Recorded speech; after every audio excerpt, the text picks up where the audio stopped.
¿Cómo están? Tengan ustedes muy buenos días. Bienvenidos a esta masterclass de clase ejecutiva.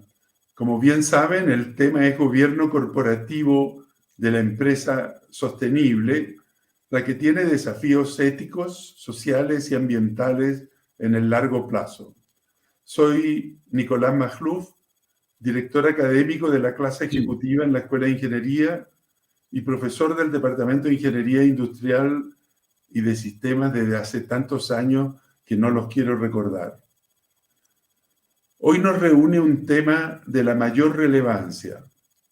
Vamos a conversar sobre sostenibilidad en la empresa. Es que la empresa, para que haga una contribución sustantiva a la sociedad, debe perdurar en el tiempo. Y en estos tiempos que corren, ser una empresa exitosa presenta desafíos formidables. Seguimos enseñando en nuestros cursos de microeconomía que lo que la empresa debe hacer es maximizar la utilidad. Y la famosa columna de Milton Friedman en el New York Times hace casi 50 años decía que la única responsabilidad social de la empresa era maximizar la utilidad, que esa era la mejor forma de hacer una contribución positiva a la sociedad.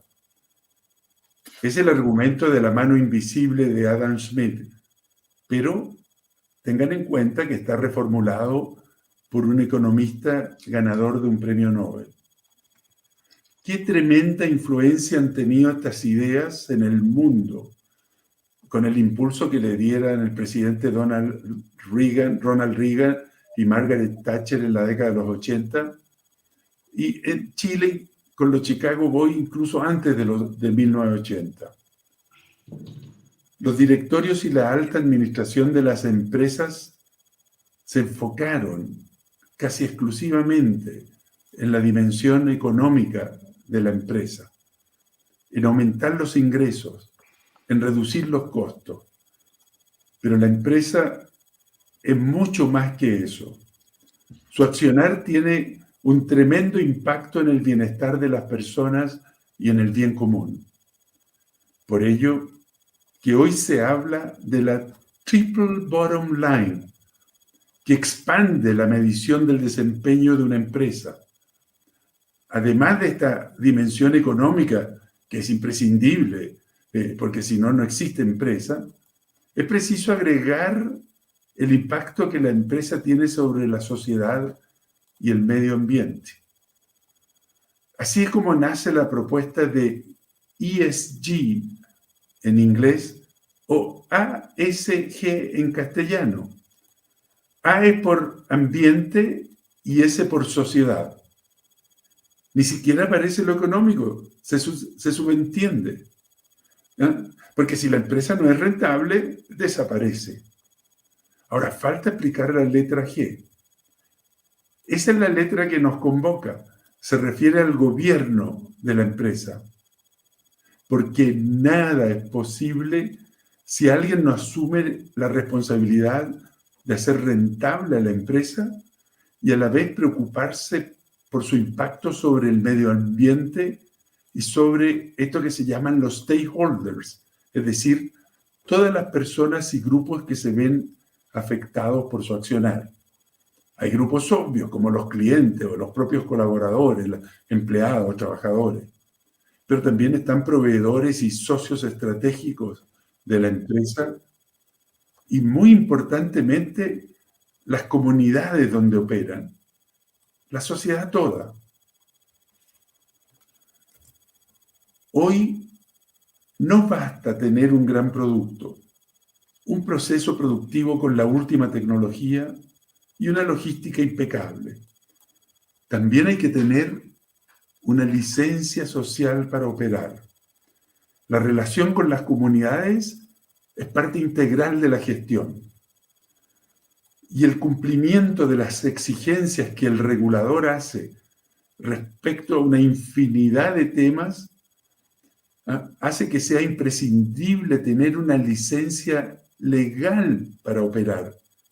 Fíjense, licencia social y licencia legal para operar. En inglés esto se conoce con la palabra compliance. Y no podemos olvidar que cuando levantamos la mirada desde lo puramente económico y legal, e incluimos el impacto de nuestras acciones y de nuestras decisiones sobre el bienestar de las personas y la sociedad, indefectiblemente estamos agregando la dimensión ética en el quehacer de la empresa. No se puede hacer gestión de empresas sin tener en cuenta la dimensión ética. De esto es lo que vamos a conversar hoy. Y tenemos 3 invitados de lujo. Cada uno de ellos aporta una visión distinta a este tema que tiene muchísimas aristas. Mi colega y profesor Luis Cifuentes, que tiene un doctorado en la prestigiosa Universidad de Carnegie Mellon en esta materia y que ha participado en un grupo distinguido con el Premio Nobel y que también ha sido realzada su contribución este año por la revista Forbes como una de las mentes brillantes de Chile en el tema que nos convoca. Él nos va a hacer el aporte desde la visión académica. La distinguida ejecutiva de empresas Nicole Porchile, quien ha tenido las más altas responsabilidades en esta materia en empresas como Codelco y Cemento Melón, y que cuenta con un magíster en la Universidad de Oxford Brookes, nos va a aportar la visión práctica. Lo difícil que resulta para las empresas asumir estas responsabilidades, fíjense, aunque tengan la mejor disposición para ello. Y el ex subsecretario de Medio Ambiente en el gobierno anterior y actual profesor de estos temas, Cristóbal de la Maza, quien también cuenta con un doctorado en Carnegie Mellon, es quien va a complementar las visiones anteriores con su particular perspectiva desde las exigencias que la regulación tiene sobre la empresa. Muy bien, vamos a partir nuestra conversación y quiero comenzar haciéndoles la misma pregunta a los 3 participantes, porque tienen esta perspectiva tan propia de cada uno. Entonces, desde su perspectiva y a partir de su experiencia, ¿cuáles son los temas más relevantes de ESG para la gestión de empresas en Chile? ¿De qué debe preocuparse la empresa? ¿Qué tiene que hacer? Por favor, ayúdennos con algunos comentarios, iluminen el camino que las empresas tienen que hacer. Y les ruego, por favor, en virtud del tiempo, que respondan en no más de 5 minutos. Partamos con don profesor y don Luis Cifuentes. Muy bien. Muchas gracias, Nicolás. Buenos días a todos. Un agrado y un privilegio estar en este seminario. Gran pregunta que nos pone Nicolás.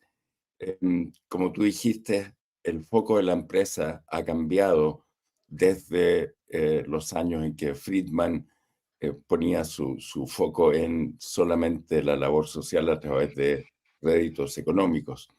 Yo creo que eso es un reflejo de cómo ha cambiado el mundo, en el cual ya cuando existe un cierto bienestar económico, se requieren otros bienes y otras cosas para lograr un bienestar. Desde mi enfoque, yo he trabajado siempre en impactos ambientales y más bien no impactos ambientales, impactos sociales a través del medio ambiente. Y, por ejemplo, la contaminación es algo que nos preocupa no por la contaminación en sí, sino que por las personas y los ecosistemas que están expuestos a ella. Ahora, ¿por qué esto tiene mucha relevancia hoy día? Es porque la acción humana ha alcanzado un nivel tal que tiene la posibilidad de impactar en el planeta completo. Esto es un fenómeno reciente, podríamos decir que de las últimas décadas, en que hemos reconocido que nuestra actividad tiene consecuencias planetarias. Y nuevamente, no es por el planeta, por lo cual esto nos preocupa, sino que por las personas y los receptores de interés que vivimos en este planeta, que es el único que tenemos. Entonces, yo diría que en esa perspectiva, la empresa debe preocuparse por su impacto directo e indirecto en el medio ambiente, eh, que a su vez tiene estos impactos en las personas en el corto plazo y en la humanidad y en la civilización completa en el largo plazo, como es a través del cambio climático. Ahora, los indicadores ESG en su dimensión E, o en el A en castellano, ambiente, tienen varias dimensiones. Y sin duda que yo creo que la primera y la más importante es el impacto en las emisiones de carbono o en general de todos los gases de efecto invernadero. Esas son, yo diría, junto al impacto en la biodiversidad, son los impactos más importantes que una empresa debe considerar en su toma de decisiones. La consideración se da claramente a través de la gobernanza y a través de los mecanismos de decisión. Pero estos indicadores, para los cuales hay muchos, bueno, huella de carbono, huella del agua, uso de recursos, claramente deben entrar dentro del proceso de decisión de los tomadores de decisiones, de los directorios y también en la gestión a nivel de los ejecutivos de la empresa. Para no extenderme mucho más, yo diría que cómo hacerlo es algo que podemos discutir, conversar después, pero lo principal es que estas dimensiones deben estar en el radar y más allá del radar, deben estar explícitas en las decisiones perdón, en todos los problemas de decisión y en todas las alternativas que considera una empresa en su accionar. Lo dejo hasta ahí por poder tener una conversación con el resto. Muchas gracias. Súper, Lucho, millón de gracias. Esto de que estamos viviendo, como alguien dice, en una época que es antropocéntrica, que de repente es en torno al hombre que, tú lo dijiste de un modo que nos abisma, ¿no? Que lo sabemos, pero nos abisma. La acción humana ha alcanzado una dimensión que tiene la posibilidad de impactar el planeta. Y en consecuencia, todos tenemos que preocuparnos del tema. Y la empresa es un actor tremendamente relevante. Y estás recordando algo que ya no se puede ignorar. Lo económico, por cierto, pero tú no volviste a recordar cosas que las empresas ya están mirando, ¿eh? Que la huella de carbono, la huella del agua, el consumo de los recursos, la preocupación por la biodiversidad. Claro, si no nos preocupamos de estos temas, definitivamente vamos a tener un impacto que se va a devolver, nos va a afectar nuestra capacidad hasta de sobrevivir en el planeta. Ok, Lucho, muchas gracias. Déjame pedirle a Cristóbal que nos aporte su visión, por favor.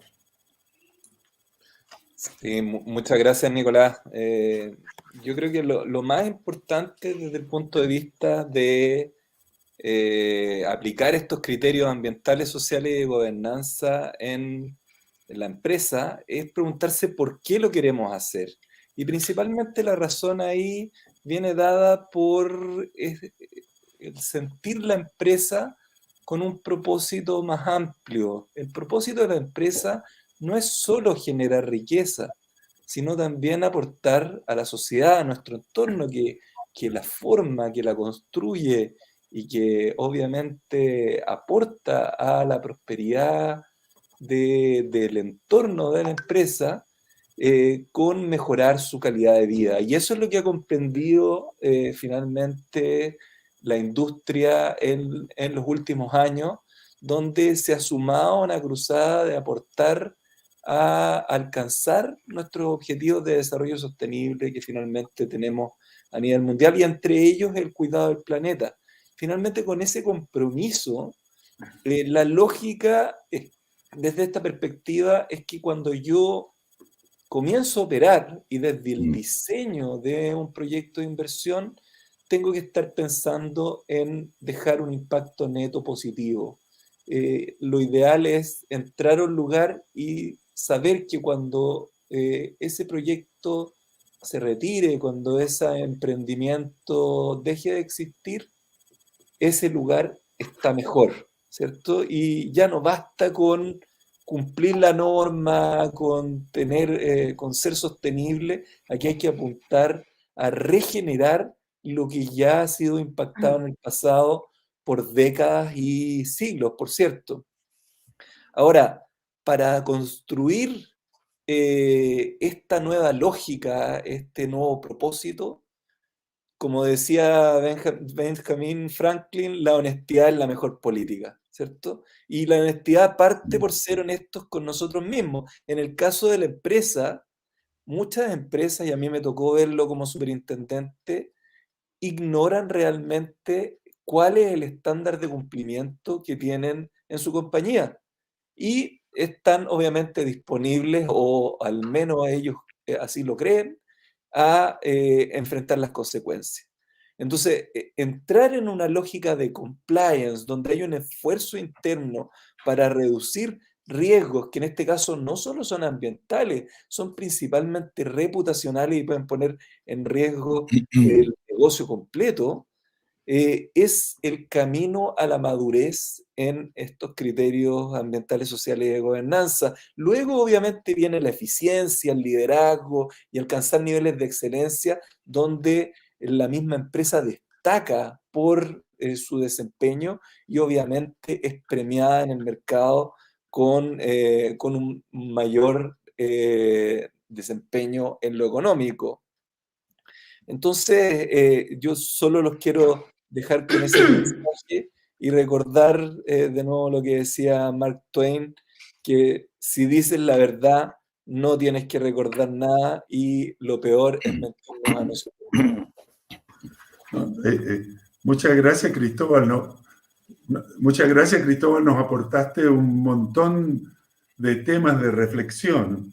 Bueno, partiste con el tema del propósito, es decir, oye, no basta tener ni siquiera una estrategia, tiene que haber antes un propósito. Y fíjate, cuando nuestros alumnos jóvenes de la universidad van a las empresas, hoy exigen entender el sentido de lo que la empresa hace para comprometerse con ella. Después nos hablaste del impacto neto positivo, el famoso net positive. No basta con producir bienes y servicios que sirven a la humanidad. Hay que pensar en los recursos que estás empleando.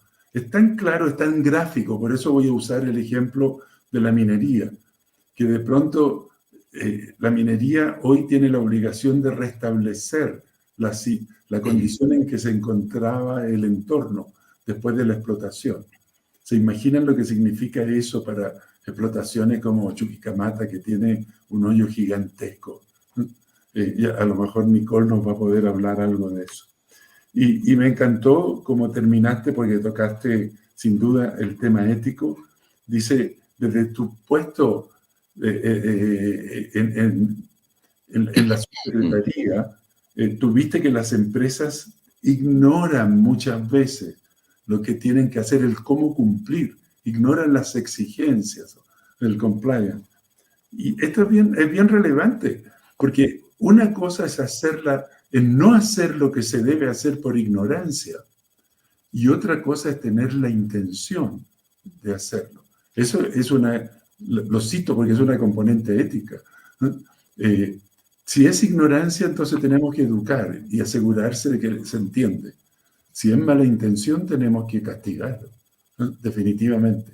En fin, creo que dejo hasta ahí. Muchas gracias de nuevo, Cristóbal, y le pido entonces a Nicole que nos aporte su visión. Como ustedes ven, desde la academia desde la experiencia propia de gobierno y ahora la experiencia en la empresa misma. Muchas gracias, Nico, y a todos. Muchas gracias por la invitación. Quiero hacer una pequeña fe de ratas. Efectivamente, yo he trabajado en los últimos 25 años en empresas, en temas de sostenibilidad, en Codelco, en Antofagasta Minerals, y bueno, en varias más, y Polpaico, que es Holcim, no es Melón, para que no se ofendan mis amigos de Holcim. Es una pequeña... pero los amigos de Melón son muy queridos también.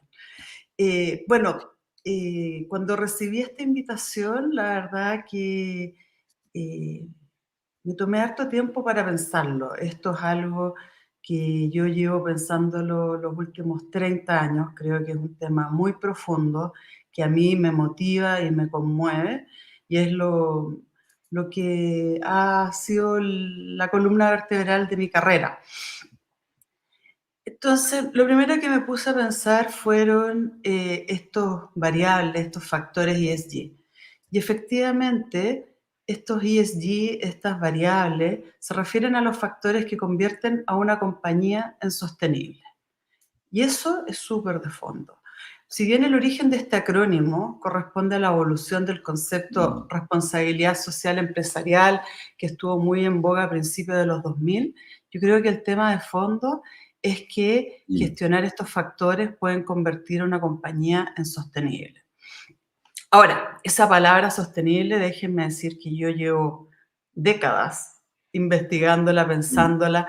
¿Y cuál es la diferencia entre sostenible y sustentable? ¿No es cierto? Yo había llegado a la conclusión que era solo semántica, que daba lo mismo, que era una mala traducción del sustainable, pero me encontré con un lingüista italiano, Arrigo Cohen, que escribió algo que me parece que es muy de fondo y que levanta el verdadero sentido de lo que es sostenible. Para él lo define como algo que es, bueno, después de todo un estudio con la RAE, etcétera, lo define como algo que se mantiene sin apoyo externo, o sea, autárquico, autosuficiente, que se basta a sí mismo. En cambio, sustentable más bien requiere ser alimentado para que sobreviva y persista, o sea, que a fin de que se pueda extender en su ámbito o espacio y en el tiempo, requiere de una energía o de un input externo. Y para mí eso me ordenó mucho, porque cuando hablamos qué significa una compañía sostenible, estamos efectivamente pensando en una compañía que no permanentemente esté solicitando y solicitando más para poder sostenerse en el tiempo, sino que genere un equilibrio y una autosustentación. Así que eso, primer pensamiento respecto a qué es una compañía sostenible. Ahora, miremos la gestión de una empresa, porque eso es lo que nos convoca, ¿no es cierto? Yo no sé si ven acá, ¿esto se ve aquí? Es un peso, ¿lo ven? Bueno, yo aquí tengo un peso. Si lo tiro al suelo, ¿cuánto tengo ahora? Y si lo hubiera tirado por la ventana, ¿cuánto tendría ahora? Bueno, yo ahora tengo menos 10 pesos, porque yo la verdad que por menos de 10 pesos no voy a recogerme a recoger la moneda de peso. Y si lo hubiera tirado por la ventana, tendría menos 100 pesos, porque por menos de 100 pesos tampoco la recogería. ¿Por qué les hago este ejemplo? Porque un buen negocio o un negocio sostenible no puede tener un costo mayor al beneficio que genera. Yo creo que esto es muy importante, muy de fondo. No se escoge, es parte intrínseca. El negocio tiene que ser sostenible. Si un proyecto o un negocio no le da para un buen desempeño ambiental, social y económico, a la larga termina parando, o al menos redefiniendo su propósito y su estrategia. Las empresas, cuando no funcionan, fracasan. Y cuando crece más de lo que le corresponde o no funciona bien, se quedan ahí. Y eso es así y podemos tener millones de ejemplos a lo largo de la historia. Ahora, cada empresa, de acuerdo a su naturaleza, tiene distintos temas relevantes y ESG que gestionar, ¿no es cierto? Por ejemplo, la banca, el tema de la transparencia, tema social, en la minería, el agua, la biodiversidad, etc. Yo quise tomar acá un criterio que determine su materialidad, que sea más transversal y que se pueda aplicar a los distintos tipos de compañía o de empresa. Que esto se llama el costo de cosecha, que es un concepto ecológico. Ahora ustedes se preguntarán, ¿qué es este costo de cosecha? Yo no sé si ustedes han visto a una abeja sacando polen de una flor. Sí. ¿Y a un picaflor sacando polen de una flor? También. Sí. Ahora, ¿a un águila? No, no es cierto. ¿Por qué? Porque el costo ecológico de cosecha de esa águila es mucho mayor que una abeja o un picaflor. O sea, si yo soy águila y quiero ir a sacar néctar de una flor, voy a fracasar. Ahora, para llevarlo y aterrizarlo en la empresa, yo he trabajado mis últimos 25 años en minería, así que hablemos del caso de la minería. El costo de cosecha de la minería es altísimo, ¿no es cierto? Especialmente cuando en las últimas 3 décadas se ha reducido 1/3 la ley de corte. Desde los años 90, que era 1,5%, hoy está bajo 0,5%. Pero por otro lado, la minería genera gran liquidez y excedentes de Chile. Entonces la pregunta es, ¿qué hacer con ese dinero? ¿Pago sueldos, bonos o genero desarrollo del territorio? La liquidez que genera la minería, bien invertida, podría hacer sostenible el sistema, el entorno, generar desarrollo territorial. El valor que ha invertido en el territorio y lo que hace que el negocio sea más sostenible. Yo sé que todos ustedes conocen a Alexander von Humboldt, ¿no es cierto?, por la corriente de Humboldt, etcétera, pero no sé si muchos saben que él también fue minero, ¿ah? Estudió minería a fines del siglo XVIII. Y para él es muy interesante cómo él entendía la minería. Primero la veía para propiciar el desarrollo, entendía la minería como una actividad que permitía desarrollar el territorio, por lo tanto él hablaba de una minería del territorio y no solo del rajo. Yo encuentro que es una bonita mirada y profunda. Bueno, en resumen, yo creo que los factores ESG son los que convierten una compañía en sostenible. La compañía sostenible es la que se puede sostener en el tiempo y en el espacio, interactuando con las personas y la naturaleza. Y un buen negocio o un negocio sostenible no puede tener un costo mayor al beneficio que genera. Yo creo que eso es, en resumen, la mirada de fondo de una empresa sostenible. Eso, muchas gracias. Súper. Muchas gracias, Nicole, y gracias por la corrección de tu mini currículum que yo leí y que lo leí mal, de todas maneras. Me encanta que nos recuerdes lo que es sostenibilidad. Pero fíjate, tú estás tocando un punto bien de fondo cuando dices el costo, porque uno de los temas de que se habla hoy día es que históricamente las empresas no se han hecho cargo de todos los costos que induce en su proceso productivo.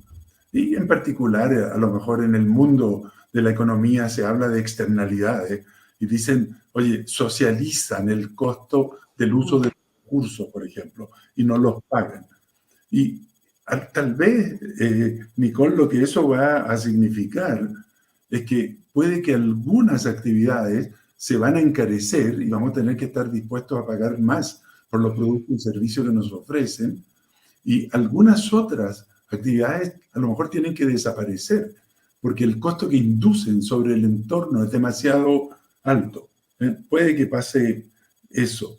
Pero fíjate, a mí no me gusta quedarme solo en la dimensión del costo, porque cuando uno lee el libro Net Positive, te dicen, si uno realmente se preocupa de estas cosas, el autor dice, lo que hay son oportunidades, y él habla de trillions of dollars, que son millones de millones de dólares como oportunidades de negocio para la empresa. Entonces, de pronto la empresa, sin cambiar su ethos, podrían empezar a hacer un tremendo bien en lo que estamos viviendo. Bueno, estos son temas de reflexión, pero yo les agradezco mucho esta presentación inicial que ustedes han hecho, y para mí me queda claro que los desafíos para la empresa son enormes. Y me queda claro, y por lo demás lo he vivido en algunos directorios, en varios directorios en que he participado, en que no es un tema fácil esto de incorporar ESG en la gestión.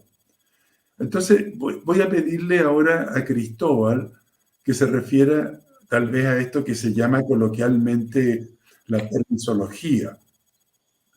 Yo tengo claro que los permisos son necesarios para prevenir impactos ambientales indeseables. Ahora, también tengo claro que pueden redundar en mayor burocracia. La duda que surge es si son o no excesivos los permisos ambientales. La verdad es que no es mi opinión. Yo creo que uno tiene que pedir estos permisos. Pero sí me entra la duda si se están aplicando en forma juiciosa y responsable, o tal vez se están aplicando con algún grado de arbitrariedad. Claro, y si este fuera el caso, la pregunta es, ¿cuál es la mejor forma de perfeccionar esta regulación que tenemos, esta institucionalidad que nos hemos dado? Como has tenido experiencia práctica, Cristóbal, en estos temas, tal vez nos puedas ilustrar tu respuesta con algunos ejemplos. Sí, Nicolás, muchas gracias por la pregunta. La verdad, esto es un punto de extrema relevancia desde la perspectiva de la gestión de la empresa y de la gestión de riesgo en general. Como tú decías, los permisos tienen sentido y finalmente lo que buscan es minimizar riesgo a la salud de la población y al medio ambiente. Eso es lo esencial. Acá estamos hablando de cómo podemos evitar consecuencias que eventualmente son mucho mayores. Así como Nicole ha trabajado en la empresa durante las últimas décadas, yo he pasado los últimos 20 años principalmente trabajando en el sector público o aportando, asesorando al sector público en desarrollar más y mejores instrumentos de gestión ambiental. Y en este caso la evaluación ambiental es uno de los instrumentos más poderosos. Sin embargo, como bien decía Nicolás, dispone de atribuciones que son de alta discrecionalidad. Todos los casos apuntan a mitigar riesgos relevantes y debajo de esa discrecionalidad muchas veces hay muy buenas intenciones, aunque en distintos casos se ha visto que esas atribuciones se podrían interpretar que fueron aplicadas de manera caprichosa, la verdad. Y esto redunda en mayores tiempos, en mayores costos para la industria, que también son fundamentales porque hay que recordar que el pilar económico de la sostenibilidad también busca el bien común, mejorar nuestra calidad de vida. Hay tres casos que a mí me gusta contar que ilustran esta discrecionalidad. El primero es un caso bastante conocido en el último tiempo de la empresa Fundamenta, una inversión de $300 millones, 4 torres, 1.800 departamentos en el sector de Plaza Egaña, un centro comercial, un mega proyecto inmobiliario. Y ahí la forma de rechazar inicialmente el proyecto, que luego fue esa decisión revertida por la Corte Suprema, fue focalizarse en un impacto no previsto durante la evaluación. Aquí se hablaba del efecto sombra que se proyectaba sobre los vecinos a través de los edificios. Entonces, bueno, si es algo que no se corrigió durante el procedimiento, hay otras instancias en que esto se puede corregir. Ahora, el proyecto sí proponía medidas de mitigación, estas habían sido zanjadas técnicamente. Entonces aquí hablamos de que se justificó un rechazo que puede haber tenido una preocupación de sentido común en un inicio de manera incorrecta al aplicar esta discrecionalidad que tiene la ley para tratar impactos no previstos.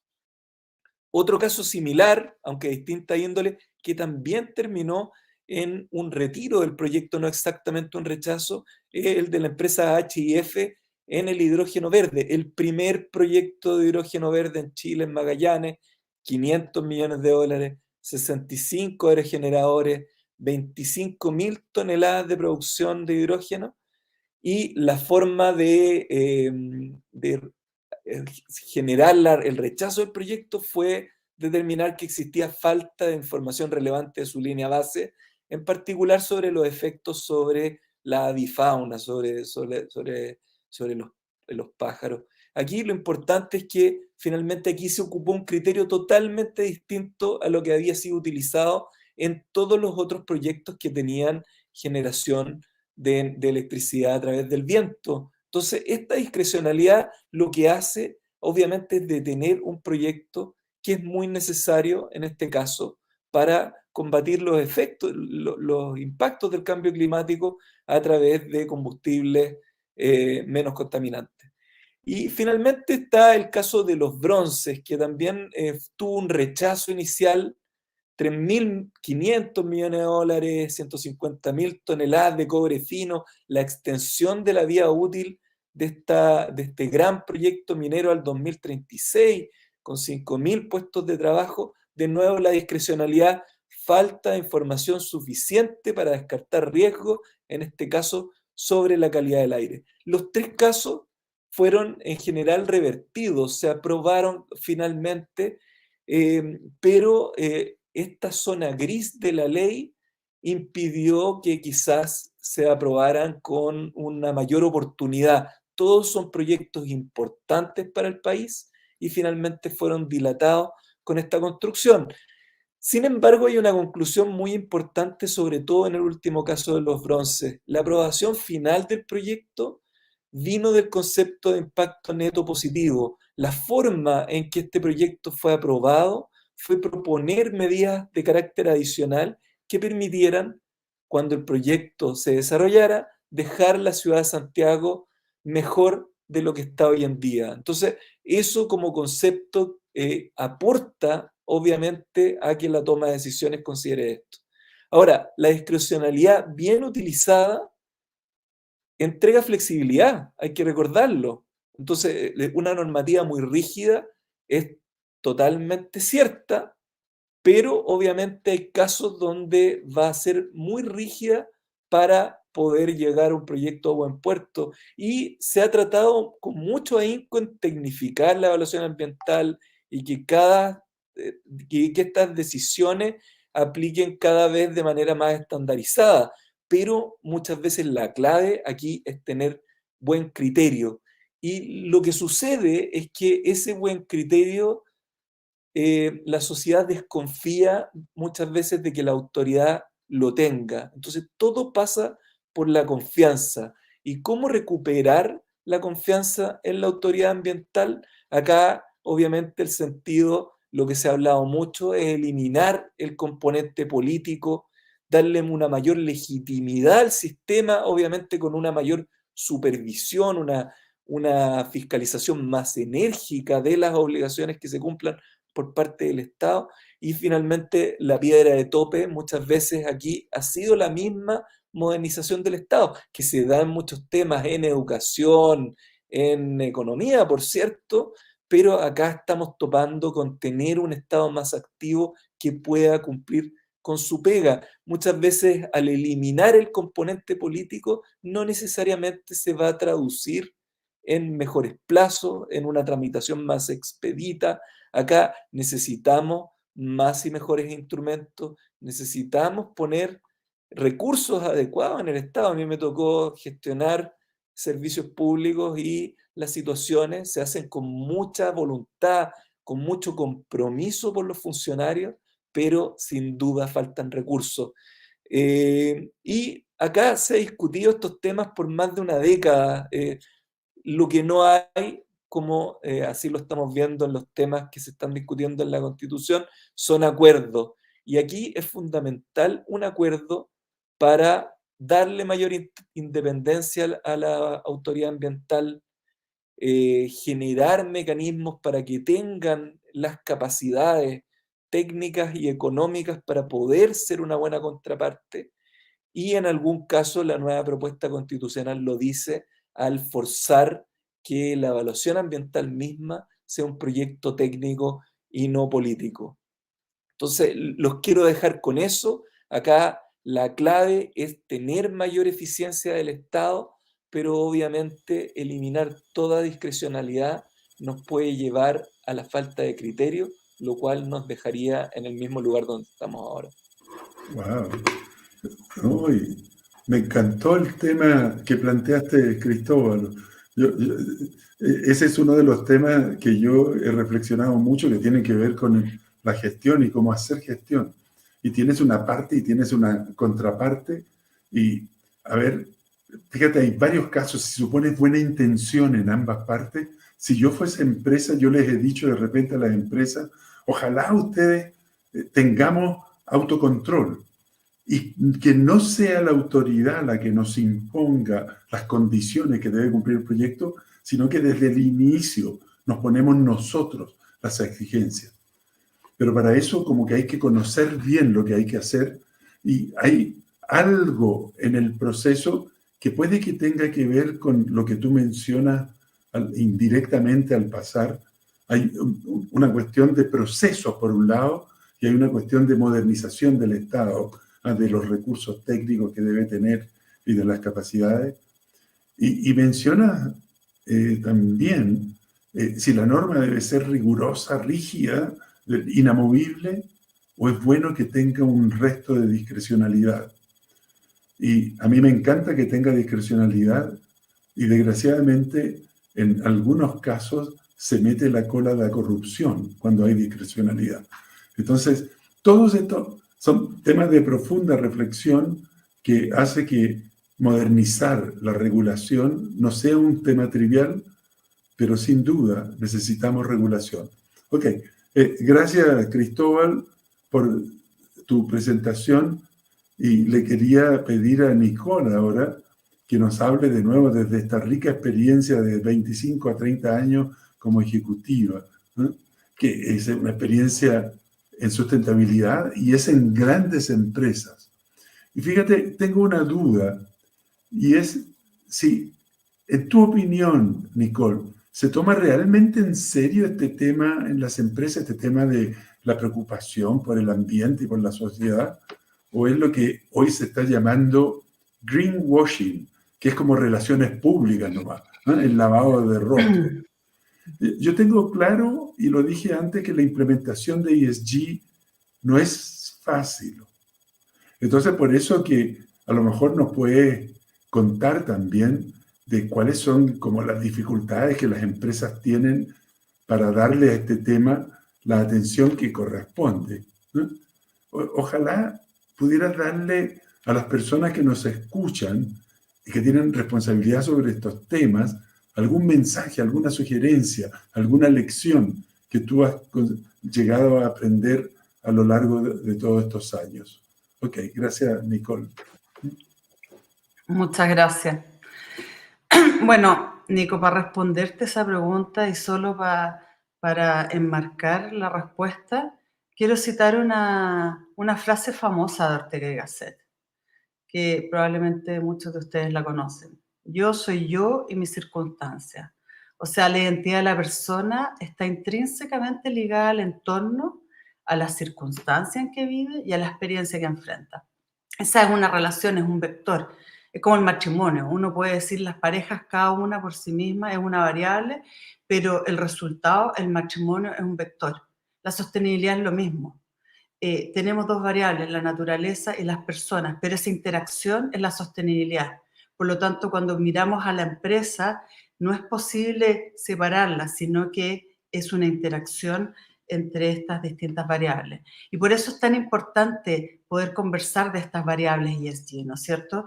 Porque sabemos que un negocio exitoso o sostenible debe entender esa interacción entre la naturaleza y las personas, o sea, debe entender estas variables ESG para poder gestionarla. Ahora, lo interesante de esto, de esta interacción, que es un vector, que no se puede medir, se tiene que calcular, ¿no es cierto? Y como nosotros podemos administrar variables y no vectores, es tan importante que podamos gestionar estos factores ESG. Yo creo que esa es la complejidad, esa es la dificultad. Hemos conversado de varias de estas variables ESG y lo importante y la complejidad es cómo interactúan y cómo hacen sentido a cada una de las distintas personas. Ahora, yo creo que una buena empresa, respondiendo en concreto, un buen negocio, sabe que es clave tomarse las variables ESG en serio, porque si no, no sobrevive. Ahora, para que sí sea sostenible en el tiempo, es súper importante que sea en el core del negocio, en el corazón del negocio, ¿no es cierto? Que sea inherente al negocio, no que sea algo que esté en paralelo por el lado. También que sea a largo plazo. O sea, esto no se trata de una lista de to-dos, de estar haciendo varias cositas y se acabó, sino que con una mirada de fondo de largo plazo en el tiempo. Y también yo creo que es muy importante es incluir el triple resultado en la toma de decisiones a lo largo de toda la cadena de valor y también del ciclo de vida del negocio. Yo desde el diseño, ¿no es cierto?, hasta el cierre. Creo que es fundamental. Ahora, cuando esto se hace porque otros lo esperan, ahí se cae fácilmente en el greenwashing, ¿no es cierto? Porque no genera ningún valor al negocio y al final el negocio falla, no se conecta con el negocio. Ahora, me quedé pensando y muchas empresas tienen en su misma área sostenibilidad y asuntos corporativos. Yo he sido vicepresidenta de ambos en varias empresas. Ahora, habría que preguntarse por qué. Y tengo dos interpretaciones. La positiva, que es la que yo siempre he vivido, es que es importante hacerse cargo del desempeño y de la percepción de estas variables ESG. O sea, estas variables ESG tienen desempeño ambiental, social, pero también tienen una percepción que la hace más compleja, no solo del resultado, sino que cómo la percibe el receptor. Por lo tanto, puede ser súper potente y una herramienta súper potente si se pone así. No solo serlo, sino también parecerlo. El ser visto, el que otros te vean y te escojan. Ahora, una interpretación equivocada sería que para comunicar que uno parece ser sostenible hacia afuera, sin verdaderamente incorporarlo en el negocio. Yo me haría la pregunta a los que estamos acá y digamos, bueno, ¿cuál es efectivamente la verdadera motivación de tener estas dos áreas juntas? Cuando de verdad se busca desarrollar y mantener una compañía sostenible en el tiempo y en el espacio, se debe buscar entender y desarrollar la interacción entre las variables ESG, o sea, la interacción entre las personas y la naturaleza con el negocio. Ahora, en términos concretos, aquí me voy a ir al recetario, que obviamente es algo genérico, pero creo que hay 3 aspectos clave que una empresa puede desarrollar para poder gestionar esto. Uno es construir confianza con las personas. Y ahora, ¿qué es construir confianza? Primero, ser una empresa competente. O sea, haces lo que dices que vas a hacer. You do what you say. Eso es excelencia operacional. Muchas veces la empresa es vista como culpable hasta que demuestra ser inocente. Por lo tanto, hay que ser una empresa competente para construir confianza. También se necesita ser una compañía íntegra para construir confianza. ¿Y eso qué significa? Dices lo que haces. O sea, tú no solo haces, sino que también lo dices. Es la forma en cómo operas.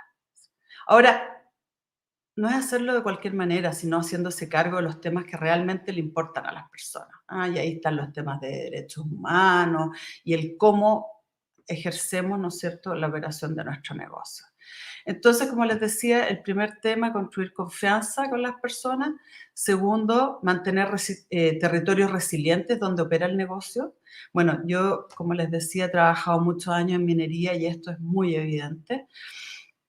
Hay que fortalecer la capacidad del entorno para adaptarse a los cambios. Una empresa genera cambios en el entorno y uno tiene que hacerse cargo de fortalecer las capacidades de ese entorno para que pueda adaptarse a esos cambios. Y también incorporar el triple resultado en el territorio. Por ejemplo, no solo llevar las cuentas de cuánta agua ocupo respecto a mi producto unitario, sino también cuánta agua ha ido fluyendo en los ríos o cuánto ha sido la calidad del aire que se está generando. Por supuesto, y como base, como piso, lo que plantea Cristóbal, ¿no es cierto?, que es el cumplimiento normativo. Pero también, y yo les puedo contar muchas experiencias, pero 5 minutos no alcanzo, de cómo aún siendo que se cumple con la normativa, las comunidades tenían un estándar o una variable ambiental o una calidad de esos componentes ambientales muy superior y por lo tanto hay un descontento. Y el tercer tema es fomentar comunidades prósperas. Yo creo que las comunidades tienen que ser autónomas y con mirada a largo plazo. Si nosotros no contribuimos en eso, nuestro negocio tampoco va a ser sostenible. Así que se puede contribuir al sistema del entorno y así asegurar que el negocio sea sostenible en el tiempo y en el espacio. Y yo lo veo como inherente al negocio, no como algo adicional o optativo. Eso, muchas gracias. Súper. Gracias, Nicole. De nuevo, oye, esto lo que nos va a pasar es que se nos va a agotar el tiempo y están apareciendo cada vez temas más ricos. Y están empezando a llegar algunas preguntas que de pronto me gustaría que abordemos también, ¿no? A ver si tenemos el tiempo. En todo caso, tú nos agregaste, para mí, como yo lo interpreto, lo que dijiste al inicio, es que esto, ESG, no puede ser un anexo de la empresa, tiene que incorporarse en el corazón de la empresa, que es la estrategia. Y tiene que hacerse con una visión de largo plazo. Y tiene que, cuando tú lo incorporas en la estrategia y visión de largo plazo, se traduce en las decisiones del día a día. Y se traduce, que tú lo dijiste, en la cadena de valor y el ciclo de vida, y cómo progresa la empresa. Y déjame saltarme de inmediato porque no me puedo referir a todos los temas, pero lo que dijiste al final, ¿no? Las empresas progresan en comunidades prósperas. Las empresas tienen que contribuir a que las comunidades donde están insertas sean prósperas, porque ese es lo mejor para el desarrollo sano de las empresas. Estos son criterios que obviamente no están metidos en forma tan clara, no se entienden en forma tan clara en el mundo empresarial. Déjeme hacer esta misma pregunta al profesor Luis Cifuentes. Lucho, tú has estudiado mucho el tema de los riesgos, los distintos tipos y categorías de riesgo. Y hay riesgos financieros, operacionales, de salud, de seguridad. Eres un experto en el tema de los riesgos, entre muchos otros temas. Y te quería preguntar por los principales riesgos que tú ves desde la perspectiva de ESG. ¿De qué riesgos la empresa debiera preocuparse? Y no sé, si tienes un ejemplo, sería genial, ¿no?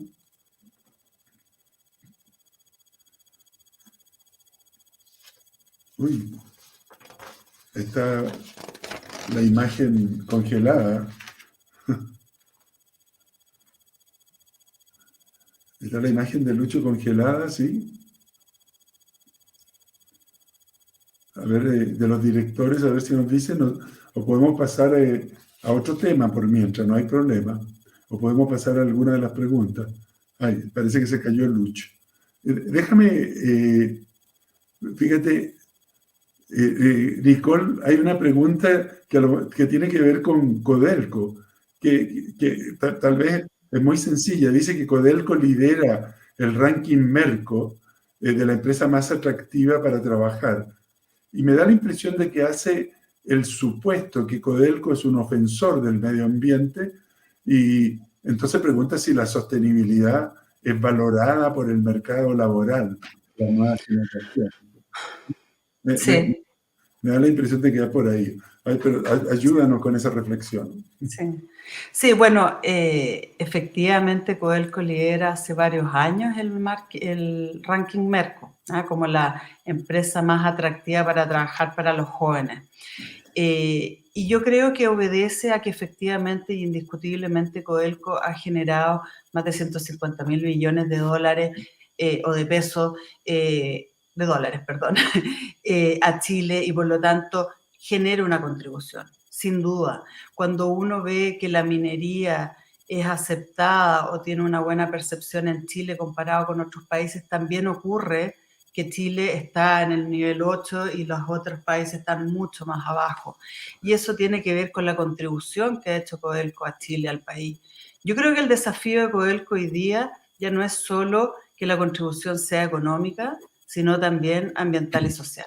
Y ahí es donde tiene ese desafío, tiene que, para poder seguir liderándolo, como hablábamos, en el largo plazo, tiene que mostrar esa contribución en los territorios donde opera, como es Chile, pero también ambiental y social. Yo creo que una empresa del Estado tiene que liderar en eso. De hecho, nosotros estamos suscritos a la OCDE y uno de los compromisos es que las empresas públicas deben liderar en temas ESG. Así que yo creo que para allá va el desafío y Codelco tiene mucha contribución y ahora tiene que seguir avanzando en lo que hoy día la sociedad nos está pidiendo a todas las empresas. Gracias. Súper. Ahí llegó Luis. Súper, sí, llegó Luis. Déjame, Luis, justo aproveché de hacer un par de preguntas que han llegado. Le hice una a Nicole, déjame hacerle una a Cristóbal y te paso de inmediato la palabra. Te quedaste congelado, desgraciadamente. Sí, no, No pasa nunca, pero justo pasó ahora que se cortó internet. Sí, no, sabemos que es uno de los riesgos. Fíjate, Cristóbal, tú que has estado en el gobierno, el gran tema es el lobby empresarial, dice. ¿Por qué no nos hablas del lobby? ¿Qué es el lobby? ¿Se hace lobby? ¿El lobby es una cuestión de corrupción o es una cuestión de promoción de cuáles son las ideas que yo creo que son las correctas, sin necesariamente que haya corrupción? ¿Por qué no nos hablas de cómo a lo mejor viviste el lobby incluso? Sí, no, mira, Nicolás, como todo en la vida puede ser una práctica positiva o negativa. En general, yo la veo como una práctica bastante positiva en el sentido que permite orientar al regulado.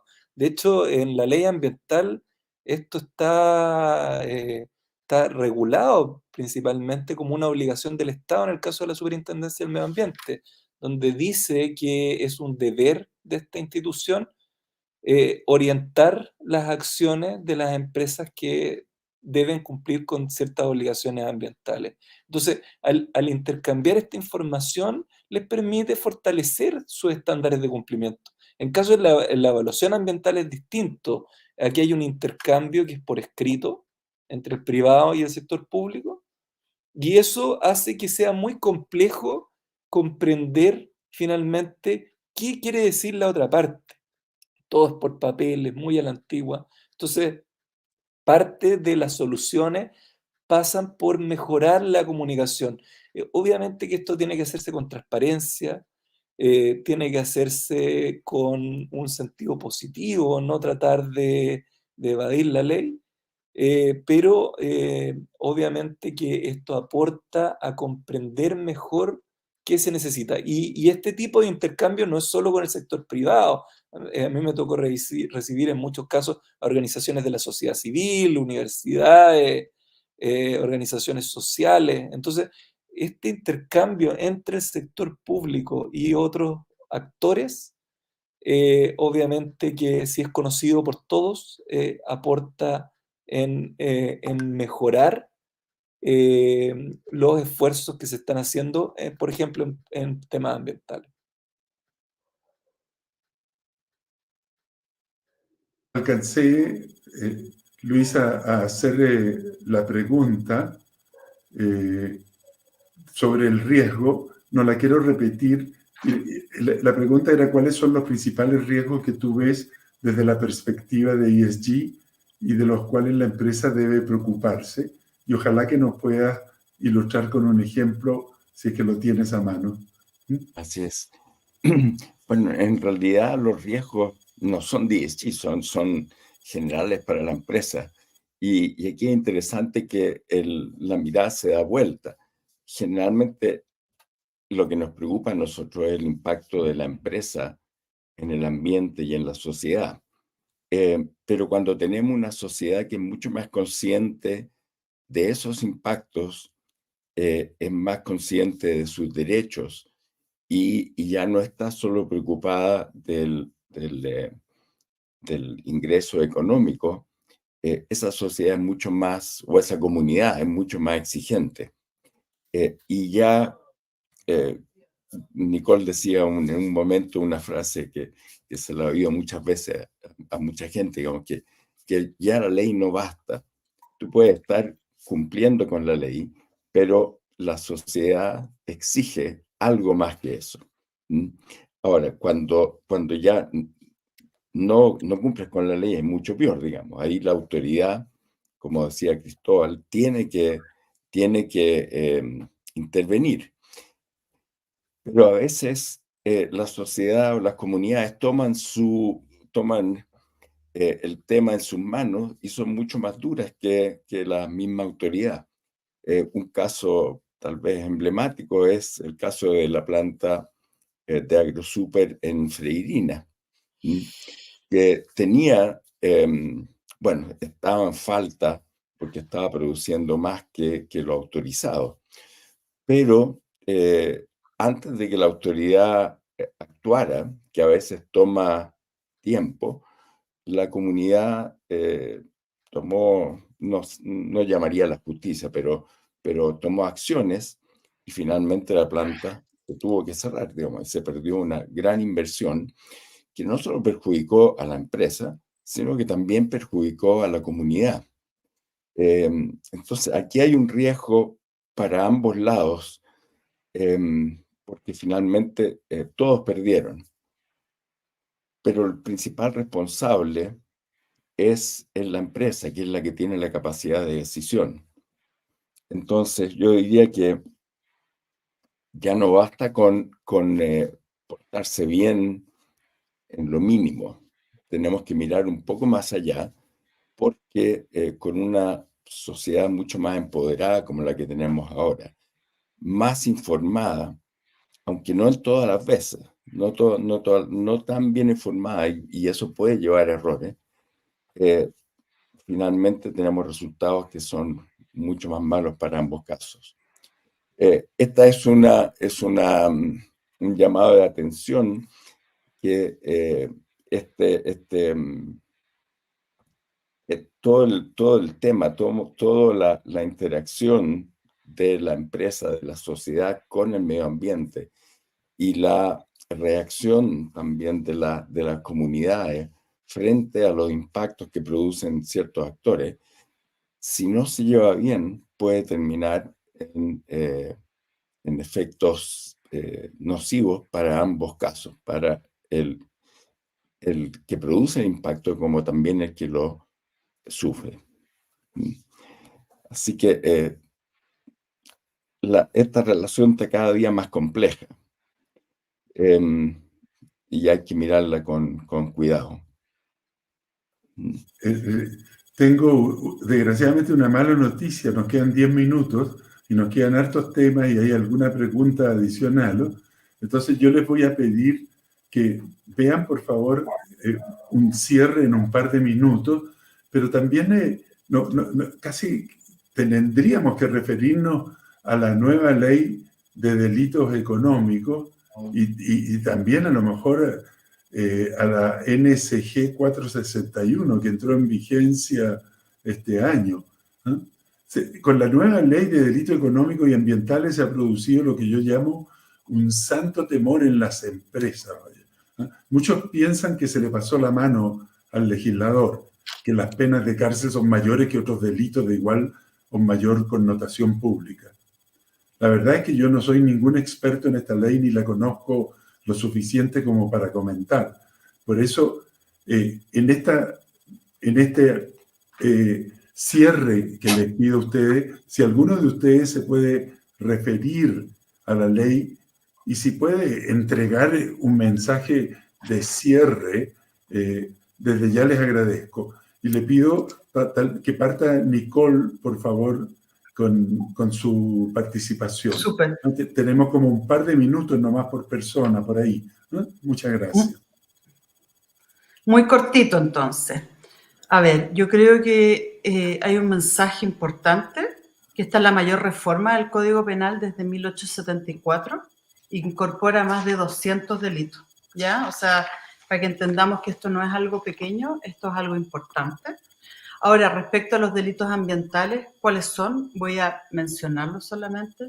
Delitos de contaminación, delitos de daño ambiental, afectación de componentes ambientales en zonas protegidas, presentación maliciosa de información en la evaluación de proyectos, un delito por fraccionamiento malicioso de un proyecto que sea una DIA o una IA, presentación maliciosa de información falsa incompleta a la superintendencia y incumplimiento de orden de clausura y medidas provisionales impuestas por la SMA.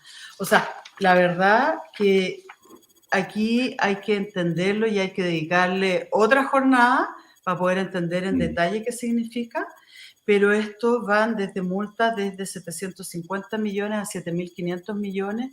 Y yo creo que el tema más sensible es que ya esto no solo es una responsabilidad jurídica, sino que también natural de la persona, que hoy día es vigente para las personas que trabajan en estos temas, o los tomadores de decisiones, los directores, los ejecutivos de las empresas, y por lo tanto esto es penalizado no solo a la empresa, sino a las personas, y es un delito que no mira hacia atrás que uno haya tenido una intachable conducta, sino que significa cárcel en muchos casos. Eso, para resumirlo corto. Ah, Dios mío, lo del santo temor era cierto, entonces. ¿No? Oye, Cristóbal, por favor. Muchas gracias, Nicole. Cristóbal. Sí, Nicolás, mira, yo me sumo a lo que dice Nicole, que este es una ley muy importante y en algunos casos muy necesaria. Hay sectores de la sociedad donde la autoridad administrativa, por decirlo de alguna manera, no llega, que son sectores mucho más informales y que obviamente que se requiere un incentivo mayor en este caso, obviamente que al configurarlo como un delito, se incentiva a una mejor práctica en esos sectores y obviamente que se tiene el auxilio de la fuerza pública. Sin embargo, hay zonas que aquí son muy ambiguas de la ley, hay que ser bien transparentes y que sí son de preocupación. En este sentido, cuando se habla de infracciones, de delitos asociados a elusiones al sistema de evaluación de impacto ambiental o delitos asociados a daño ambiental, entramos en un componente subjetivo. La ley, como decíamos, tiene un espacio de discrecionalidad, la ley ambiental. Y en este caso, en sede penal, eso puede ser preocupante porque puede llevar a una afectación de la persona, en este caso, de la plana ejecutiva, que muchas veces con el mero hecho de ser formalizado por el Ministerio Público puede significar que le cueste o una pérdida muy significativa en su carrera profesional y en estricto rigor no se configuraba plenamente el delito como se creía o como era en el espíritu de la ley. Sin embargo, acá llegamos a un tema que se junta con la norma, con la NSG 461, que es el de la debida diligencia dentro de la empresa. Y vuelvo al tema de la honestidad. Acá lo peor es mentirnos a nosotros mismos. Si hay algo que hay que mejorar o algún proceso que hay que reforzar, es sin duda la labor del directorio encargarlo y tener la debida diligencia de que eso se esté realizando en la operación. Y eso, en el espíritu de la ley de delitos, debería resguardar que las personas que de buena fe buscaron cumplir la ley sean reconocidas por ello y por ende sean eximidas de situaciones graves como un delito económico o ambiental. Gracias, Cristóbal. Gracias mil. Me está quedando la impresión en todo caso de que se está comunicando a las empresas el tema con un megáfono. Y en esto de los incentivos que se dan entre la zanahoria y el garrote, se eligió un garrote pero grande. Así que mejor el mensaje es que nos preocupemos de estos temas. A lo mejor Luis nos puede hacer ir cerrando esto en un tono un poco más positivo, ¿no? Este garrote.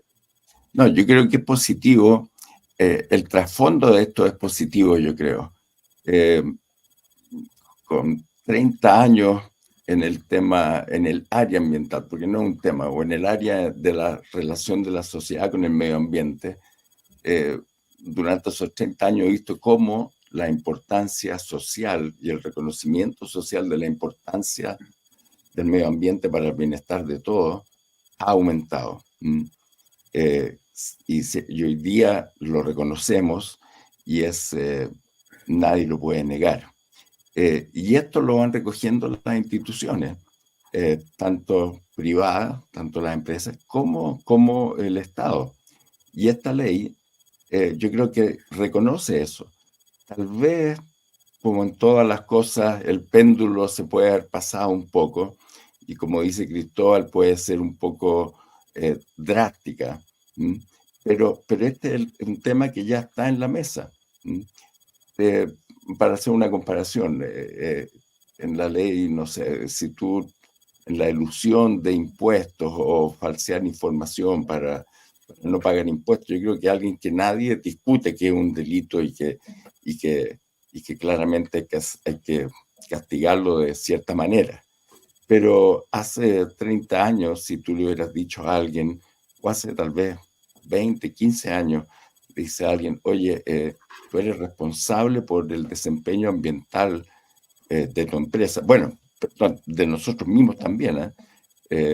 La nueva constitución, el nuevo proyecto pone como un deber de los ciudadanos proteger el medio ambiente, cuidar el medio ambiente. Pero claramente, como personas tenemos menos, nuestras acciones son menos dañinas que los de una empresa. Pero, volviendo, si tú hubieras dicho que hace 15 años que tú ibas a ser responsable penalmente por el desempeño de tu empresa, no sé, no creo que hubiera sido una muy buena, nadie te habría dicho que eso era factible. Bueno, hoy día lo es.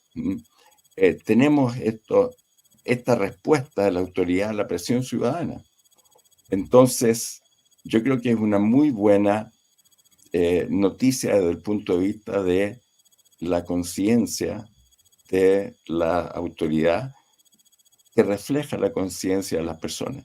Y esa es la única manera de ir avanzando en esta relación que es fundamental para el bienestar y para la sostenibilidad, no de la empresa, de la sociedad completa.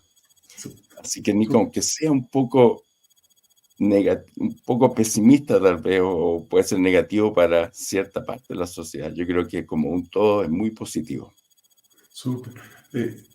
Muchísimas gracias, Nicole, Cristóbal, Luis. Muchísimas gracias por esta tremenda participación. Yo creo que hemos mostrado las dimensiones de este tema, que va mucho más allá que greenwashing.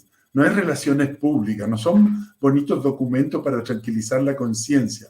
Son acciones responsables, con objetivos nobles. Y tomen en cuenta que estos problemas que hoy enfrentamos como sociedad son extremadamente complejos. Hemos reflexionado sobre temas que a veces se agrupan bajo el ESG, pero estos temas no son solo de una empresa, requiere el trabajo mancomunado de muchos actores o de todos los actores de la sociedad. Ciertamente las empresas, asociaciones de empresas, organizaciones de la sociedad civil y, por cierto, el gobierno, la autoridad. Ahora, todo esto es sin olvidar la responsabilidad que nos cabe a cada uno de nosotros. Actuemos nosotros bien, nosotros como personas, nosotros como individuos. Porque San Agustín lo decía hace más de 1000 años, más de 1500 años. San Agustín es el patrono de la Escuela de Ingeniería. Y decía, cuando los tiempos son malos, seamos nosotros mejores. Es una invitación a asumir nuestra responsabilidad. Y bueno, ¿qué va a pasar con eso? Los tiempos serán mejores. Y terminaba San Agustín diciendo, porque nosotros somos el tiempo. Oye, muchísimas gracias a todos. Llegamos a la hora. Ha sido una extremadamente interesante conversación. Me encantaría haber hablado mucho más, y derivar mucho más de los temas que ustedes plantean, pero la rigurosidad de los procedimientos, Cristóbal, tú nos dijiste, la discrecionalidad es escasa en este caso. Pero millón de gracias de nuevo por habernos hecho pasar este momento tan grato y tan fructífero. Adiós. Y muchas gracias a todas las personas que nos han acompañado en esta conversación.